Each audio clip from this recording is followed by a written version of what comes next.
Hi everyone, welcome to Wednesday workshop here at Kensington Osteopaths and Physiotherapy. A bit different today.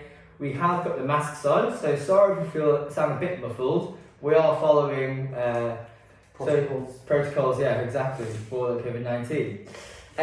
Today is a bit different. I have Pietro Susini joining us. Hi everybody. He is a consultant osteopath and physiotherapist here at the clinic. He's going to help us go through tennis elbow. Pietro. Yes, so today we'll discuss what tennis elbow is. So the most common presentations of this quite common condition. And we'll also give you some ideas of what physiotherapy and osteopathy treatment about can be when you come to see one of us for tennis elbow.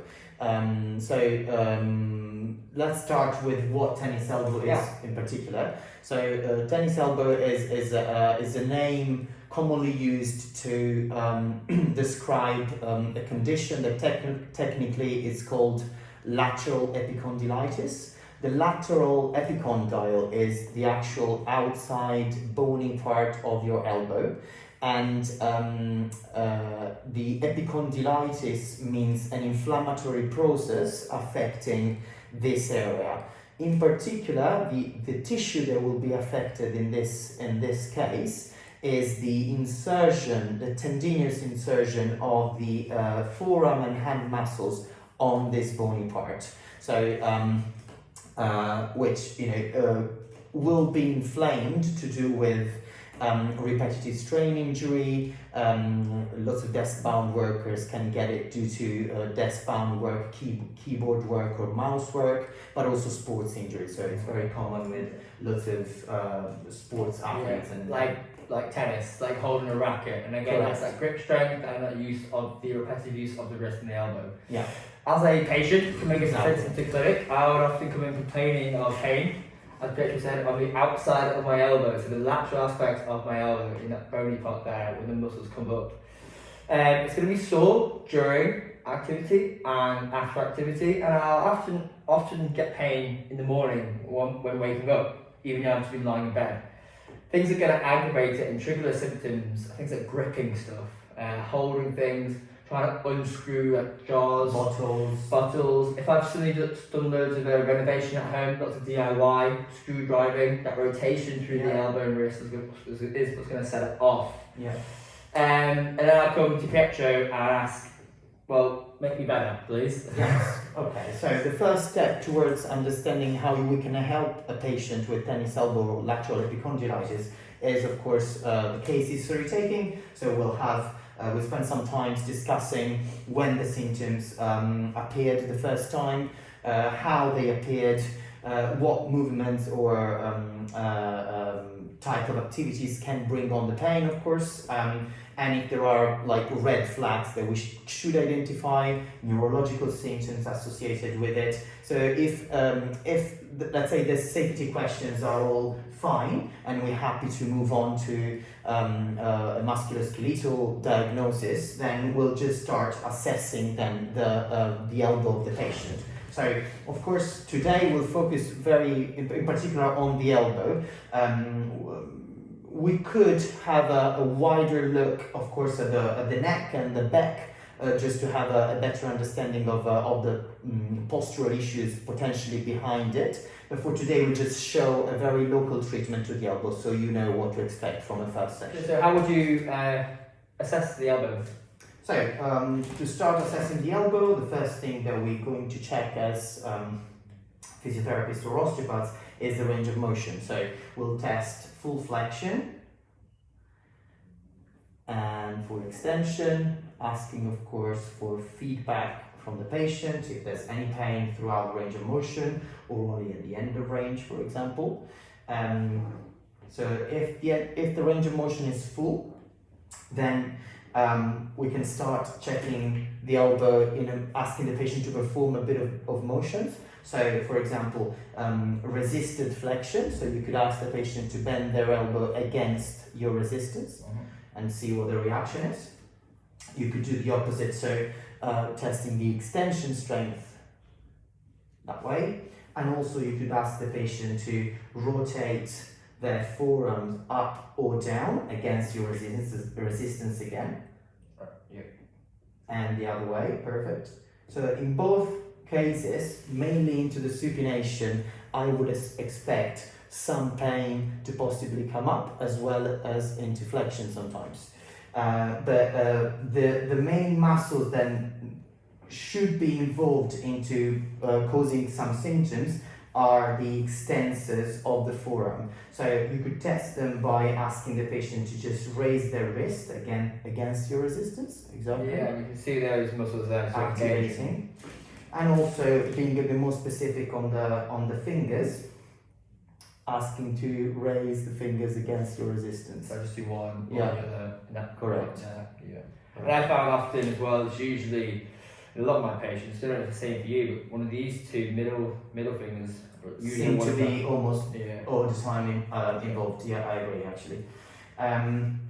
So once you test the range of motion, you can move on to assessing the muscle texture. So you will go through the palpation of the actual muscles affected into this condition. So we're talking about, yeah, that hurts right there. Yeah. correct. So we're talking about one big muscle on top of the forearm, which is called the brachioradialis. The brachioradialis is usually very much involved into the presentation of the tennis elbow with a lot of positive, we call it trigger points along its way. So this area here that I'm touching at the moment usually feels pretty sore, and you could feel a slight increase in texture of the muscle itself. So that's where part of our treatment will focus on. But of course, the main finding that we'll find during an examination for tennis elbow is the actual pain of the attachment of the extensors muscles on this bone here. So we are about at this level here, and I'm touching and palpating through the attachment on the bone. So this is usually pretty sore in patients with an acute. And it's actually, I haven't got symptoms, but that's a bit tender anyway on me. So we've assessed and we've come up with the working diagnosis of lateral epicondylitis. Mhm. What would be your first step of treatment? First step of treatment would be working with my hands on this inflamed tissues. So this will potentially involve some joint manipulation and soft tissue and deep tissue release. So all these areas that we mentioned before can be treated with what we call also myofascial release, which involves pressures and stretching at the same time, and trying to soften up those areas of hardening of the muscle, basically. If we appreciate a restriction of the bony part, of the joint part of the elbow, then we could aim for a manipulation of the radial head as well. How'd that look? That would probably be performed from a supine position, actually, and there will be a short and quick movement put through the joint in order to gap the joint quickly. Sometimes it produces a pop, which is a good sign, but it's not necessary for the efficacy of the technique. But the idea is to quickly move the joint in order to for the proprioception and range of motion to be restored in the area, basically. So after the joint work, I could work with some physical therapy as well. So we have here, for example, a ultrasound therapy machine, which is an anti-inflammatory type of therapy. So it works reducing slightly the level of inflammation on the tissues on a local in a local way. So an ultrasound, you must have heard it other times when we talk about scans. An ultrasound scan is a diagnostic procedure which is different from this. This is a therapeutic machine, okay? So it uses different frequencies of the same wave, which is the ultrasound wave, to treat tissues locally, okay? So what's going to do basically is just going to create a quite deep micro massage on the tissues. stimulating the metabolism and reducing the inflammation. So I'm just going to show quickly how that works. Getting some gel. So we're just going to apply some gel on the area we want to treat, and this is just the common gel that you would be using for an ultrasound scan.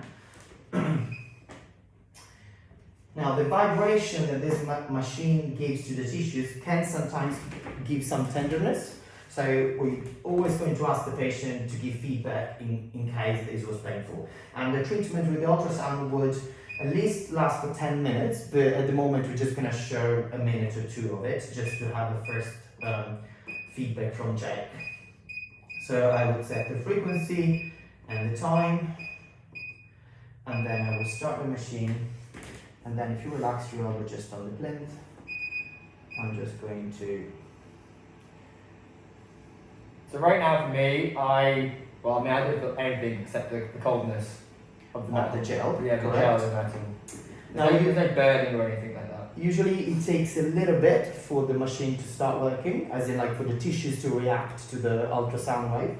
And then the patients sometimes report temperature, increased temperature first, so feeling a bit of warmth, and then sometimes some tenderness. It feels almost like a little hammer is hammering the area. So if you have inflammation, then of course it could be a little bit more sensitive as well.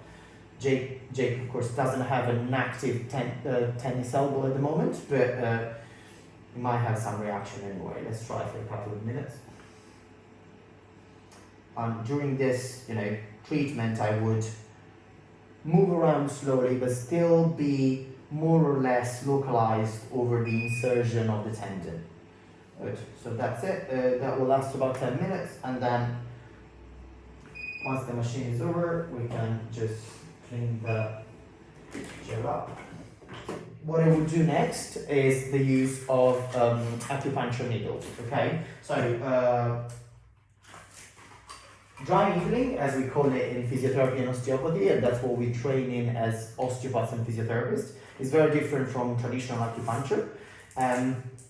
So we aim to apply these small acupuncture needles on those areas of the muscles that are tender. Okay, so we directly put the needles where the pain is, basically. Okay, so this can give some tenderness as we apply them. Often the patients report twitching and some pain that might travel down. We explain to the patient that's very normal, and it can feel quite nervy and electrical sometimes, but it should settle pretty soon after we put the needle through. Okay, so you're happy for me to go ahead? Yeah, I'm happy.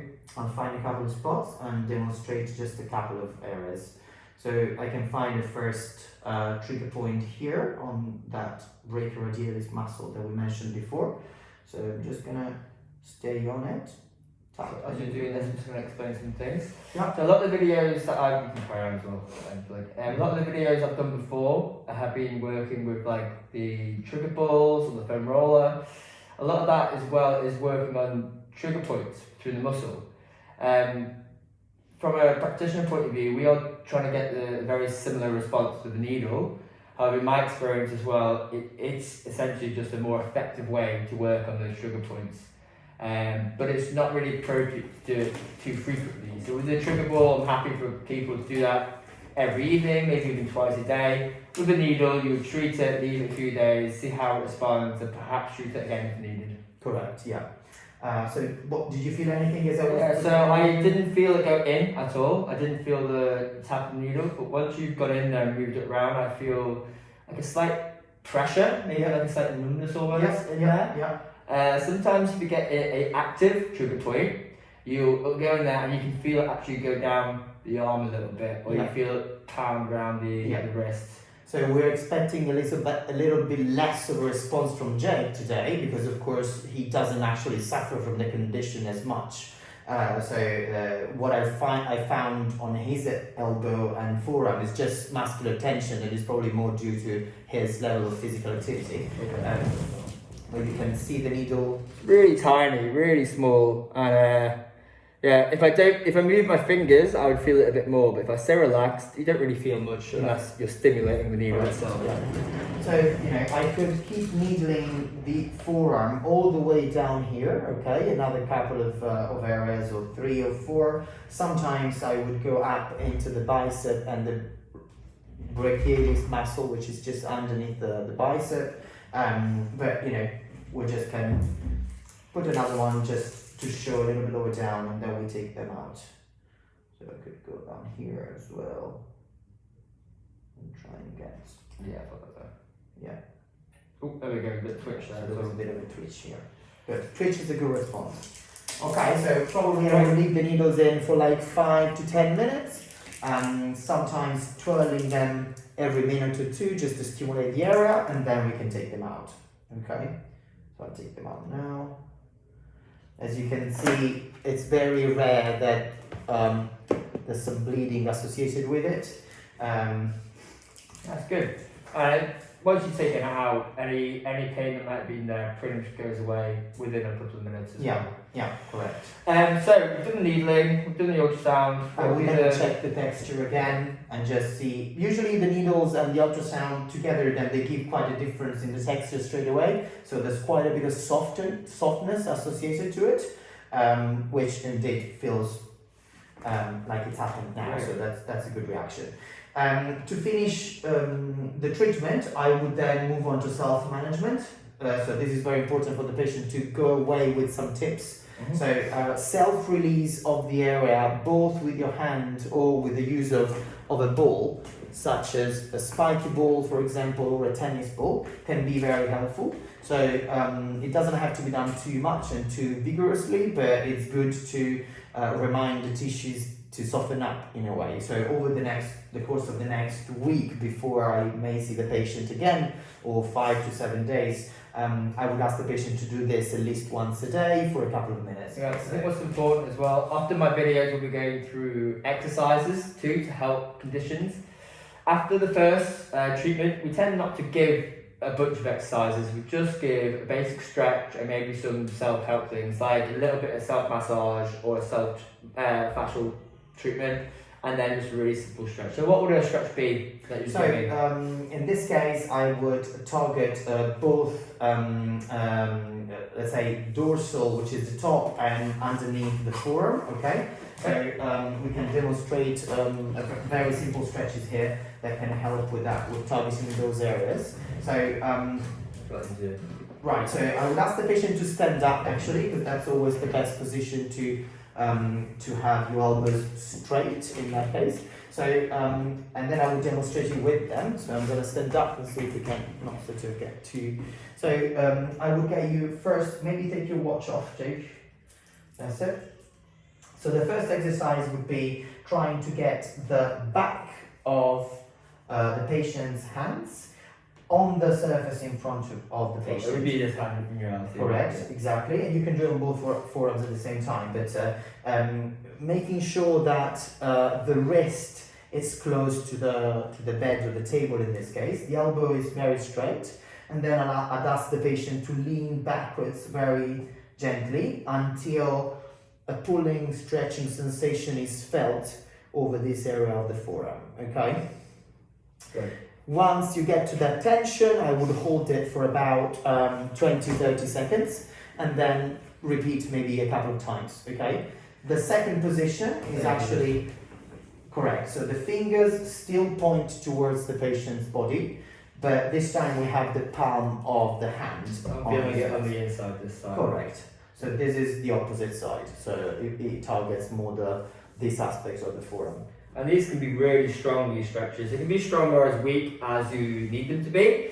To say if your flexors are really tight, you just get over it a bit more. There's less strain. If you want to get a deeper stretch and you've been practicing for a day or two, or you're warmed up, you can then lean back and get a bigger stretch through the flexors of the arm or through the extensors of the arm. Yeah. Particularly in this case, as we know, the extensors would be the main target because those muscles are the ones that actually get involved into the presentation of the condition. But it's also good to work on the opposite muscles, which are the flexors. And if I wanted to just give myself a bit of massage, what would be the best way to approach that? So again, as I said, I would probably use a little bit of a tennis ball in that sense, but also just working it correct, through, yeah? working it through there. You can also find it helpful to place the tennis ball on a surface like this, and then use it, in fact, by placing your forearm on it this way, and then finding those spots of tenderness with the ball. And then another good thing that I suggest patients is not only to rub up and down, let's say, but when you find a spot that hurts, rather stay on it a little bit, push through without feeling too much pain, of course, but kind of trying to breathe through the initial pain, wait for the pain to dissipate a little bit, and then move it on to the next spot. Usually when the pain reduces, it means that the muscle has slightly released. So then it's when you can move on to the next step, next spot, or leave it. I think that would be most of it, really, except of course with the advice of knowing your triggers and know what's made it worse. If you've been doing a lot of typing or with no support, or let's say if you do DIY, we say, until we next see you, try to not do as much as that, try not to aggravate it, and then just manage that inflammation, perhaps with some ice therapy. Pop an ice on for 5 minutes, wrap it up in a tea towel, take it off for 5, put it back on for 5. The ice is the sort of thing which would help just calm down that inflammation.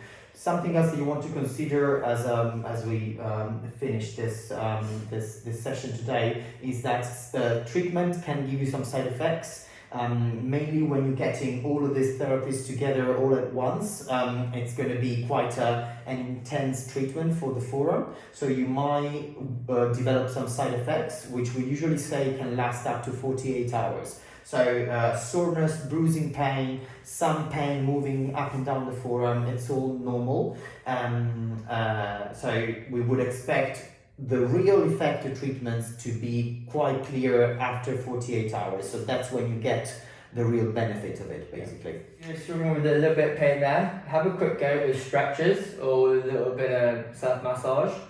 If it's something that's bothering you a lot, then please feel free, like Richard said, to give us a message, give the clinic a call, and you can come in, we can have an assessment and see if this is what you're dealing with. If it is, you're probably going to expect something just like this to happen. Great. All right. Thank you very much. Bye, and enjoy the rest of your week. You too. Bye.